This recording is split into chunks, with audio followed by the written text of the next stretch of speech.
بسم اللہ الرحمن الرحیم۔ السلام علیکم۔ آج 21 نومبر کا آغاز ہو گیا ہے جمعرات کے دن کا۔ بات کریں گے اڈیالہ سے سامنے آنے والی بڑی خبر جو رات بڑی دیر سے آئی۔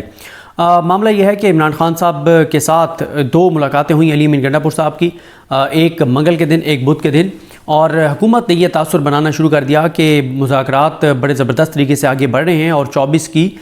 جو کال ہے وہ مؤخر ہو جائے گی، لیکن مذاکرات کی خبروں کا ڈراپ سین ہوا ہے کیونکہ عمران خان صاحب کی جو توشہ خانہ 2 کیس میں ضمانت ہوئی ہے، اس کے بعد عمران خان صاحب اسلام آباد راولپنڈی کے کسی کیس میں گرفتار نہیں تھے،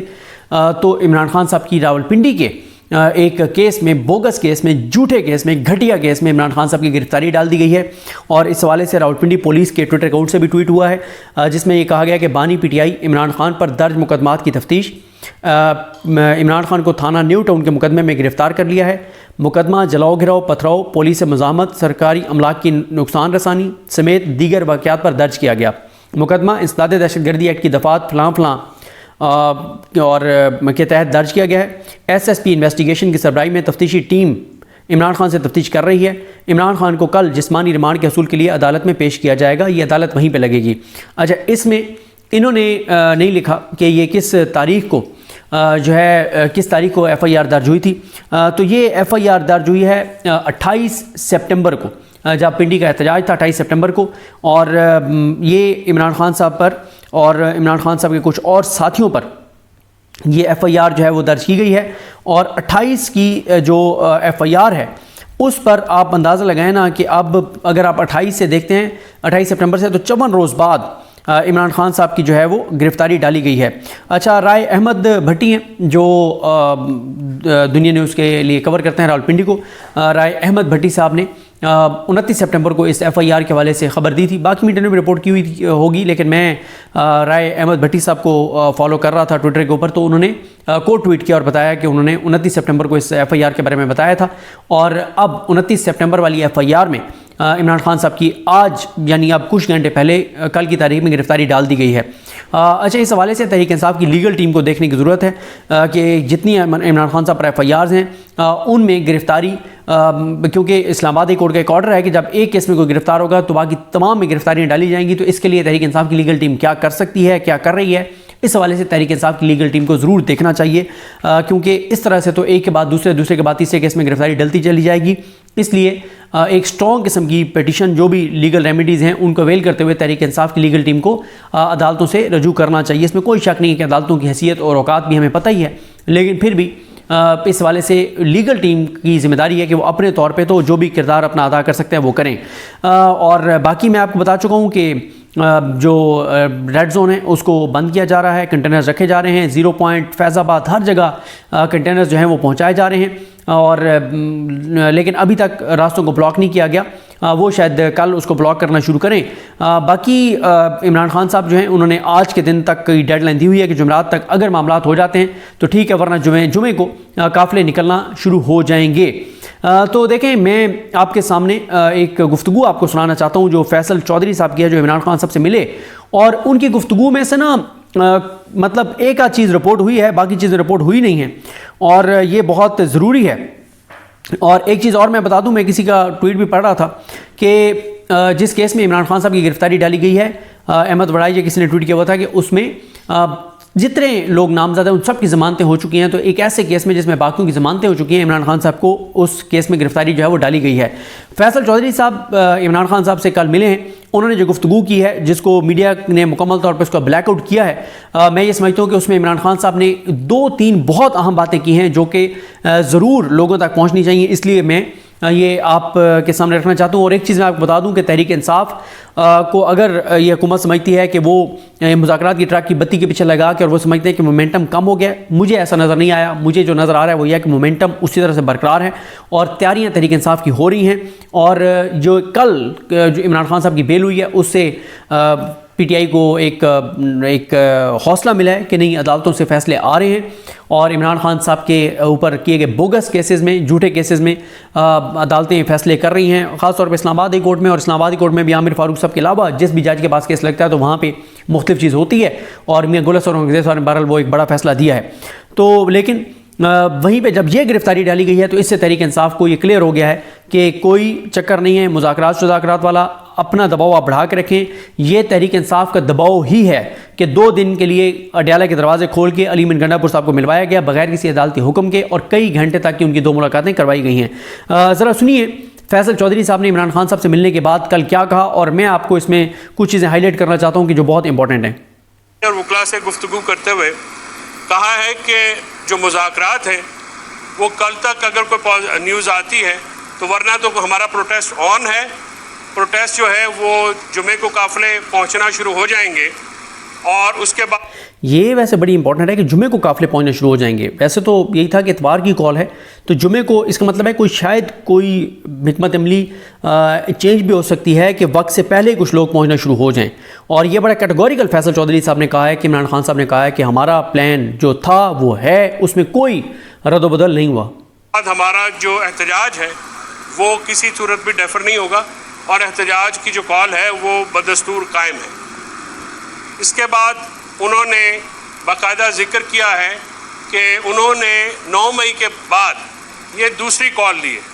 دوسری دفعہ کال دی ہے, اور انہوں نے حیرانگی کا اظہار کیا کہ کس طرح سے اسلام آباد پولیس جو ہے وہ یہ کہہ رہی ہے کہ 1 ارب روپیہ جو ہے وہ خرچہ ہو گیا ہے پی ٹی آئی کے احتجاج کے اوپر. تو انہوں نے یہ کہا ہے کہ یہ ملک آئین کے مطابق اگر چل رہا ہو تو پھر یہ بتائیں کہ جو الیکشن کا فراڈ 10 مہینے ہو گئے, الیکشن میں ایک سب سے پاپولر پارٹی کو ہٹ کیا گیا اور اس کو الیکشن لڑنے سے روکنے کے لیے تمام تر اقدامات کیے گئے. ہمارا سمبل بھی لیا گیا, ہمارے جو وہاں پہ الیکشن کمیشن نے رزلٹ بھی بدلے, اور آج 10 مہینے ہو گئے ہیں الیکشن ٹریبیونل نے پنجاب میں کتنے کیسز کے فیصلے کیے, اور الیکشن ٹریبیونل کی جو سلو پیس ہے وہ بھی یہ ظاہر کرتی ہے کہ ہمارے ساتھ جو معاملہ کیا گیا آئین کے خلاف اور قانون کے خلاف. اس کے ساتھ ساتھ اس پہ کیونکہ آپ یہ چیز دیکھ چکے ہوں گے کہ پنجاب میں 8 فروری کے انتخابات کے حوالے سے جو ٹریبیونلز ہیں انہوں نے ابھی تک قومی اسمبلی کی صرف 3 سیٹوں کے اوپر فیصلہ کیا ہے, اور ان 3 میں بھی 2 فیصلے نون لیگ کے حق میں تھے. یعنی نون لیگ کے حق میں اس طرح سے تھے کہ نون لیگ والے جیتے تھے, اس کو ٹی ٹی آئی نے چیلنج کیا تھا, وہ دونوں نون لیگ والوں کے حق میں آ گئے ہیں فیصلے, اور ایک پی ٹی آئی کے عظیم لکھوی صاحب کے خلاف تھا, وہ نون لیگ کی درخواست مسترد ہوئی ہے. تو مطلب فیصلے ہو ہی نہیں رہے 8 فروری کے. اور جس طرح سے عمران خان صاحب نے ذکر کیا کہ 1 ارب روپیہ انہوں نے ذکر کیا کہ پولیس کہتی ہے کہ پی ٹی آئی کے احتجاجوں پہ ہمارا خرچ ہو گیا پولیس کے, اور 1 ارب یعنی 100 کروڑ روپیہ. بھائی یہ 100 کروڑ کہاں گیا؟ 100 کروڑ کہنا آسان ہے, اور یہ 100 کروڑ ظاہر ہے آپ کو پتہ ہے موجیں لگی ہوئی ہیں, مال بن رہے ہیں, کرپشن لوٹ مار. 100 کروڑ روپیہ پولیس کہہ رہی ہے کہ جناب ہمارا پی ٹی آئی کے پروٹیسٹ پہ خرچ ہو گیا. انہوں نے کہا کہ ہمارے اوپر احتجاج کے علاوہ اب ہمارے پاس کوئی آپشن نہیں چھوڑا گیا. میڈیا سینسرشپ ہے, میڈیا کے اوپر ان کی گفتگو نہیں چلائی جاتی اور نہ ہی ان کی پبلش کی جاتی ہے. اس کے ساتھ ساتھ سوشل میڈیا وی پی اینس کے اوپر بھی کریک ڈاؤن کر کے اگر سوشل میڈیا بولتا تھا تو اس کی بھی آواز بند کرنے کی ایک کوشش کی جا رہی ہے. ہمارے جو 1.5 سال سے ورکرز ہیں, رہنما ہیں, وہ ٹرائل کے بغیر جو ہیں وہ مقدمے بھگت رہے ہیں, اور ان کی ضمانتیں جو ہیں وہ نہیں ہو رہی. تو انہوں نے کہا کہ ملک تو آئین کے مطابق قانون کے مطابق نہیں چل رہا. اس کے بعد پاکستان تحریک انصاف واحد فیڈرل پارٹی ہے. یہ پوائنٹ بہت امپورٹنٹ ہے, اس پوائنٹ کو تحریک انصاف کو بہت ہائی لائٹ کرنا چاہیے. آپ کے سامنے ہیں دہشت گردی کے جو واقعات ہیں, سانحات ہیں, ان میں کتنا اضافہ ہو گیا ہے. کل جو ابھی کچھ دیر پہلے ہم نے پروگرام شہر اقتدار کیا ہے, میں نے اور سعد رسول صاحب نے, اس میں میں نے بڑی تفصیل سے اس پہ بات کی ہے, اور سعد رسول صاحب نے. لیکن یہ عمران خان صاحب نے بہت امپورٹنٹ بات کی ہے کہ پی ٹی آئی واحد فیڈرل پارٹی ہے, اور دہشت گردی کے خاتمے کے لیے جہاں پہ فورسز آپ کی لڑ رہی ہوتی ہیں وہاں پہ پولیٹیکل ایک نیریٹو, عوامی سپورٹ بہت ضروری ہوتی ہے, اور وہی پارٹی دے سکتی ہے جو فیڈرل پارٹی ہے. اور کیا ہے عمران خان صاحب نے, یہ سنیے, یہ بہت امپورٹنٹ پوائنٹ ہے اس وقت جب پاکستان دہشت گردی کی شدید لپیٹ میں ہے, اور کل بھی ہمارے 12 جوان جو ہیں وہ شہید ہوئے ہیں. جو ہیں وہ مقدمے بھگت رہے ہیں, اور ان کی ضمانتیں جو ہیں وہ نہیں ہو رہی. تو انہوں نے کہا کہ ملک تو آئین کے مطابق قانون کے مطابق نہیں چل رہا. اس کے بعد پاکستان تحریک انصاف واحد فیڈرل پارٹی ہے جس کی ملک کی 4 صوبوں میں اور آزاد کشمیر میں بھی جڑیں ہیں, اور ملک میں دہشت گردی کا مقابلہ کرنے کے لیے ایک فیڈرل پارٹی کی ضرورت ہے. اور پی ٹی آئی وہ واحد جماعت ہے جو کہ اس وقت دہشت گردی کا مقابلہ سیاسی طور پہ کرنے کے لیے اس پوزیشن میں ہے. ملٹری سلوشن جو ہیں وہ کبھی بھی کسی مسئلے کا حل نہیں ہوتے, سیاسی جماعتیں ملک کو اکٹھا رکھتی ہیں, لہٰذا 2 prong اسٹریٹجی ہوتی ہے. اگر ملٹری آپ ایکشن کریں گے تو اس کے ساتھ ساتھ پھر پولیٹیکل انگیجمنٹ ضروری ہوتی ہے, اور پولیٹیکل انگیجمنٹ پاکستان تحریک انصاف کے علاوہ نہیں ہو سکتی. اس کے ساتھ ساتھ انہوں نے یہ کہا کہ جو 9 مئی کا مذاکرات کی جو اسپیشلی جو میں کلیریفائی کرنا چاہتا ہوں، انہوں نے کہا کہ تالی 2 ہاتھوں سے بجتی ہے۔ مذاکرات کے لیے ہم نے اپنا ایجنڈا دیا ہے، اب دوسرا فریق اس سے آتا ہے، وہ بھی اپنے مذاکرات کے اگر ایجنڈا دیتے ہیں تو پھر اس کے بعد بات آگے بڑھتی ہے۔ اگر بات آگے بڑھتی ہے اور ہم کسی پازیٹیو سائڈ پہ جاتے ہیں تو سیلیبریشنز کریں گے، ورنہ ہم احتجاج کریں گے۔ اور یہ جو ہماری ڈیمانڈ ہے وہ تو 3 ڈیمانڈ جو پہلے دن تھی پاکستان تحریک انصاف کی طرف سے 3 ڈیمانڈ رکھی گئی ہیں: مینڈیٹ، اسٹولن مینڈیٹ کی واپسی، 26ویں آئینی ترمیم کا ریورس ہونا، اور ہمارے جو اسیر کارکنان ہیں اور رہنما ہیں جن کو جیلوں میں جعلی مقدموں میں رکھا گیا ہے ان کی فوری رہائی جو ہے، یہ 3 مطالبے ہیں۔ اب دوسری طرف سے اگر کوئی مطالبہ آتا ہے، ابھی علی امین گنڈا پور صاحب کی بھی ملاقات ہو رہی ہے، تو وہ بھی آپ کے سامنے لائی جائے گی۔ تو اس میں جو ایک تاثر کل سے دیا گیا کہ جی ڈیل ہو رہی ہے یا کس قسم کی، بالکل میں اس کو یکسر مسترد کرتا ہوں خان صاحب کی ہدایت کے اوپر کہ ایسی کوئی بات نہیں ہے۔ ہاں، مذاکرات جو ہے وہ ہم نے کبھی دروازے بند نہیں کیے، اور مذاکرات کے اس سوال کے جواب پہ کہ مذاکرات کس سے ہوں گے، انہوں نے کہا کہ جس کے پاس طاقت ہے مذاکرات اس سے ہوں گے۔ آپ خود اندازہ لگا لیں کہ اس ملک میں جو ہے وہ طاقت کس کے پاس ہے، تو ظاہر ہے مذاکرات جو ہے ان لوگوں کے پاس ہوں گے جو کہ فائنل ڈیسیژن کر سکتے ہیں۔ 9 مئی کے انہوں نے واقعات پہ یہ کہا کہ جب ہم نے وارنٹ ایشو ہوئے 14 کو تو ہم نے وہاں پہ گارنٹی دی کہ ہم صبح پیش ہوں گے، اور ضابطۂ فوجداری کے تحت آپ یہ گارنٹی دے دیتے ہیں۔ جب ہم نے یہ وہاں پہ پیش ہونے کی گارنٹی دی اور اس کے بعد جب وہاں پہ امیجز آئے جس میں ان کی گرفتاری کو انہوں نے کہا کہ یہ غلط لفظ ہے جس میں مجھے اغوا کیا گیا، تو اس کا پھر ریئیکشن نیچرل تھا۔ 9 مئی کی کال جو ہے وہ تو جیل میں تھے، ان کو نہیں پتا، لیکن لوگوں کا ریئیکشن تھا، ان کے لوگوں کا ریئیکشن تھا۔ اور پھر انہوں نے یہ بھی کہا کہ نہتے لوگ، عورتیں جو ہیں وہ فوج کے اوپر ہمیں ایکیوز کیا جاتا ہے کہ ہم نے حملہ کیا، وہ کیسے حملہ کر سکتے ہیں؟ فوج کے اوپر کوئی یاسمین راشد ٹینک پہ چڑھی ہوئی تھیں یا کوئی دوسرے ہمارے لوگ تھے، وہ کوئی گنرس تھے، وہ تو نہتے لوگ تھے، تو نہتے لوگ نہیں کر سکتے تھے۔ اسی طرح ان سے سوال پوچھا گیا کہ آڈیوز جو آئیں مراد سعید صاحب کی یا دوسری، تو انہوں نے کہا کہ دیکھیے میں نے ہمیشہ پرامن کال احتجاج کی کال دی، کسی نے کسی بھی انسٹالیشن کے اوپر حملے کو نہیں اکسایا۔ پرامن احتجاج ہمارا آئینی حق ہے اور پرامن احتجاج کرنے کا ہمیں آئین اور قانون حق دیتا ہے۔ اس حکومت نے 2 سال میں ہمیں 2 جلسے کرنے کی اجازت دی، اور ان جلسوں کے بعد بھی ہمارے ورکرز کو، ہمارے رہنماؤں کو جعلی پرچوں میں اینٹی ٹیررزم کے پرچے کر کے ان کو جو بک کر دیا گیا، اور ایک فسائیت اور بربریت جو اسٹیٹ اٹراسٹیز ہیں ان کا نشانہ بنایا گیا۔ تو انہوں نے یہ کہا کہ ہمارا جو احتجاج ہے وہ بالکل آن ہے، مذاکرات جو ہے وہ نہ پہلے کبھی انکار کیا ہے نہ ابھی انکار کریں گے۔ اگر مذاکرات جو ہیں آگے بڑھیں گے تو ہمارا احتجاج جو ہے وہ سیلیبریشنز میں منتقل ہو جائے گا، ورنہ ہم اپنے پوری قوم کو، انہوں نے دوبارہ یہ کہا ہے کہ پہلے جو انہوں نے کال دی 4 اکتوبر کو وہ پارٹی کے لیے تھی، اب یہ جو کال ہے 8 فروری کے بعد 24 نومبر کی کال پوری قوم کے لیے، پوری قوم اپنے حقوق کے لیے، آئینی حقوق کے لیے، جوڈیشل انڈیپینڈنس کے لیے، ملک میں آئین اور جمہوریت کی بحالی کے لیے، اور جو ہمارے 3 مطالبات ہیں اس کے لیے باہر نکلیں، کیونکہ یہ پاکستان کا فیوچر ہے، یہ قوم کا فیوچر ہے۔ ملک میں ڈیموکریسی کو جو ہے وہ rule of law, independence of judiciary اور فری اینڈ فیئر الیکشن کے بغیر نہیں چل سکتی، لہٰذا اس کو جو ہے وہ روکا گیا۔ تو آج کی یہ گفتگو جیل کے اندر جو ہوئی وکلاء سے اور میڈیا سے، میں آپ کو ایز یوزول جو ہے میں نے آپ کو دوبارہ وہ دہرا دی۔ یہ گیپ جو ہے یہ موقف کا تضاد نہیں ہے ڈاکٹر صاحب۔ آج بھی خان صاحب نے کہا ہے کہ اگر ان دونوں نے مجھ سے اجازت مانگی ہے تو ظاہر ہے ان کو کوئی آفر آئی ہے تو اس کے اوپر پرزمپشن کے اوپر تو نہیں مانگیں گے نا۔ بات یہ ہے کہ آپ ایک چیز الاؤنس ہے نا، یا تو خان صاحب بنی گالا بیٹھے ہوں اور پی ٹی آئی میں جو ہمارے لوگ ہیں، لیڈرشپ ہے، وہ کوئی اور بات کری ہو تو پھر رابطے بحال ہوتے ہیں۔ دیکھیے یہاں سے اب آپ سے بات کرتے ہیں، یہاں سے ہم آگے جائیں گے، ٹیلی فونس بھی یہاں پہ نہیں چلتے ہیں، تو رابطے کا تھوڑا فقدان ہے۔ رابطے کا فقدان جب ہوتا ہے تو پھر ایسی کوئی تھوڑی سی ڈیویشنز آ جاتی ہیں، لیکن تحریک انصاف کا موقف عمران خان کے موقف سے کبھی بھی علیحدہ نہیں ہو سکتا۔ رات کو بھی وقاص اکرم شیخ صاحب نے پریس کانفرنس کی اور انہوں نے یہ سارے جو ہے موقف خان کا دہرایا بھی، پروگرامز میں بھی یہ ساری بات کی ہے، لیکن اگر کوئی تھوڑی بہت ڈیویشن آپ کو لگتا ہے، یہ میڈیا کی بات جو ہے وہ اس لیے آ جاتی ہے کیونکہ دیر سویر ہو جاتی ہے۔ آپ کو پتا ہے کہ پٹیالہ میں جانا بھی مشکل ہے، آنا بھی مشکل ہے، پھر وہاں پہ کچھ ایسے معاملات ہو جاتے ہیں جس سے دیر ہو جاتی ہے۔ کل بہت دیر ہو گئی تھی، لیکن یہ معاملات بالکل وہ جو پھر کل علیمہ خان صاحب نے بھی اس کو کلیئرفائی کیا، سو یہ کچھ تھوڑی بہت اگر کنفیوژن ہوتی ہے تو کوشش یہ ہوتی ہے کہ نہ ہو، لیکن اس کا آپ تھوڑا سا ہمیں یہ کنسیشن دے دیا کریں، کیونکہ خان صاحب جیل میں ہیں، جیل سے اور باہر بیٹھے ہوئے جو کمیونیکیشن گیپ ہے شاید اس کی وجہ سے لوگ ہیں جو مذاکرات کے مخالف ہیں۔ کچھ طاقتیں ایسی ہیں جو کہ مسلسل جبری فسائیت اور ریاسی جبر کے اوپر ان کی، اور خاص کر پنجاب حکومت جو ہے وہ اس پہ ہے مصر ہے، اور انہوں نے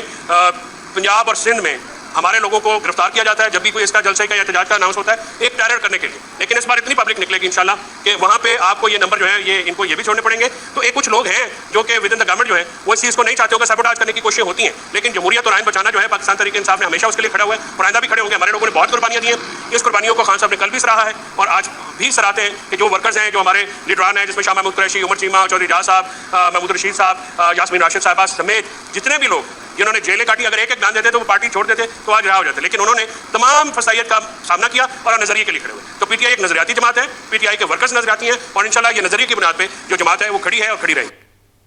یہ عمران خان صاحب کا پیغام تھا جو فیصل چودھری صاحب کے ذریعے سامنے آیا, بہت امپورٹنٹ تھا. اور خاص طور پہ جو میں سمجھتا ہوں دہشت گردی والی بات عمران خان صاحب نے ٹھیک کہی کہ ایک ایسے وقت کے اوپر جب دہشت گردی میں بہت زیادہ اضافہ ہو گیا ہے, بہت زیادہ اضافہ ہو گیا ہے. میں کل یہ فگر کوٹ کر رہا ہوں جو عائشہ بخش صاحبہ اپنے پروگرام میں دے رہی تھی کہ اب تک یعنی 20 نومبر تک 21 نومبر تک ملک بھر میں 675 دہشت گردی کے واقعات ہو چکے ہیں. یہ عائشہ بخش صاحبہ جو ہیں وہ فگر کوٹ کر رہی تھی. اور اسی طرح سے جو 2 سالوں میں 22 اور 23 ان 2 سالوں میں دہشت گردی میں کوئی 65% اضافہ ہوا ہے, اور جو اموات ہیں نقصان ہے اس میں 75% اضافہ ہوا ہے ان 2 سالوں میں. ظاہر ہے ہمارا یہاں پہ پاکستان کی حکومت کا موقف یہ ہے کہ افغان طالبان کی وجہ سے ہے, لیکن ہم نے یہ دیکھا ہے کہ عمران خان صاحب کو جب سے اقتدار سے نکالا گیا ہے اپریل 2022 سے, اس سے لے کے آج 21 نومبر تک پاکستان کی حکومت کی توجہ 90% جو ہے وہ عمران خان کو توڑنے پر, شکست دینے پر, پی ٹی آئی کو اور اپنی عوام کو شکست دینے پر, بربریت پر, فسطائیت پر ہے, اور ان چیزوں پر نہیں ہے کہ بے روزگاری کو کیسے ختم کرنا ہے, اکانومی کو کیسے سنبھالنا ہے, اور دہشت گردی کو کیسے خاتمہ کرنا ہے. اس پہ ہمارا اتنا فوکس نظر نہیں آتا. ابھی آپ کل ہی دیکھ لیں کہ کل ایک ایسے وقت میں جب ہمارے فوج کے 12 جوان جو ہے وہ شہید ہوئے جنہوں نے اپنی جانیں قربان کی, اور ان کے کل شہر اقتدار پروگرام میں بھی میں نے اور سعد رسول صاحب نے ان کا نام لے کے ذکر کیا. میں ایک بار پھر ان کو خراج تحسین بھی پیش کرنا چاہتا ہوں, اور ان کی فیملیز کے ساتھ ہم ظاہر ہے شہید زندہ ہیں لیکن ایک دکھ اور تکلیف ہوتی ہے جوانوں کے جانے کی, تو ان کے ساتھ اظہار تعزیت بھی کرنا چاہتے ہیں. یہ ہے جناب صوبیدار عمران احمد فاروقی, یہ بنو والا جو واقعہ ہے اس میں صوبیدار عمران احمد فاروقی شہید, ان کا تعلق گجرانوالہ سے تھا. 29 سالہ حوالدار محمد جاوید اقبال شہید, ان کا تعلق ضلع سرگودا سے تھا. 34 سالہ نائک تہماس احمد شہید, ان کا تعلق ایبٹ آباد سے تھا. 39 سالہ نائک باسط فرید شہید, ان کا تعلق ہری پور سے تھا. 33 سالہ سپاہی صفدر علی شہید, ان کا تعلق بارکھان سے تھا. 32 سالہ سپاہی اسد بشیر شہید, ان کا تعلق کولو سے تھا. 38 سالہ سپاہی اعجاز حسین شہید, ان کا تعلق ڈی جی خان سے تھا. 23 سالہ سپاہی عاطف خان شہید, ان کا تعلق میاں والی سے تھا. اب 23 سال کیا عمر ہے. 30 سالہ سپاہی امان اللہ شہید, ان کا تعلق ضلع کرک سے تھا. 22 سالہ سپاہی شاہ زمان شہید, ان کا تعلق لوور دی سے تھا. سپاہی حبیب اللہ شہید 22 سال ان کی عمر تھی, ان کا تعلق کرک سے تھا. اور عثمان اللہ شہید عمر ان کی 33 سال تھی, ان کا علاقہ بھی کرک تھا. انہوں نے جانیں قربان کی. ظاہر ہے یہ وہ عظیم شہداء ہیں جو ملک کی خاطر, اس دھرتی کی خاطر, اس وطن کی خاطر اپنی جانیں قربان کر رہے ہیں. دوسری طرف ہم نے کل دیکھا کہ ابھی ان کی تدفین بھی نہیں ہوئی تھی کہ خبر یہ آئی کہ پیپلز پارٹی اور نون لیگ میں جو کرپشن اور لوٹ مار اور ذات اور مفاد کے اوپر, جو لوٹ مار کے اوپر ان کے اختلافات ہیں, اس کے لیے دونوں نے کمیٹیاں بنا دی ہیں, شہباز شریف نے بھی اور پیپلز پارٹی نے. تو اس سے تکلیف ہوتی ہے پورے پاکستان کے لوگوں کو, پاکستانیوں کو, کہ جہاں ہمارے 12 جوانوں کی شہادت ہوئی اور ابھی ان کی تدفین نہیں ہوئی تھی, اس سے پہلے یہ جماعتیں آپس میں کرپشن اور لوٹ مار کی لڑائیوں کے اوپر آپس میں کمیٹیاں بنا رہے ہیں. لیکن کوئی ایسا نہیں آیا کہ ان دونوں جماعتوں کی کمیٹی بن گئی ہو کہ وہ ایک نیریٹو بنائیں گے دہشت گردی کے خلاف, دہشت گردوں کے خلاف, اور اقدامات کریں گے یا یہ شہداء کی فیملی سے ملیں گے. ایسی کوئی بات نہیں آئی. بات آئی ہے تو کرپشن, لوٹ مار, ذات اور مفاد کی بات آئی ہے, جو کہ بہت تکلیف دہ ہے. تو بہرحال جی دیکھتے ہیں چیزیں کیسے آگے بڑھتی ہیں. مجھے اپنی دعا میں یاد رکھیں. اللہ کریم صاحب کا حامی ناصر. اللہ حافظ.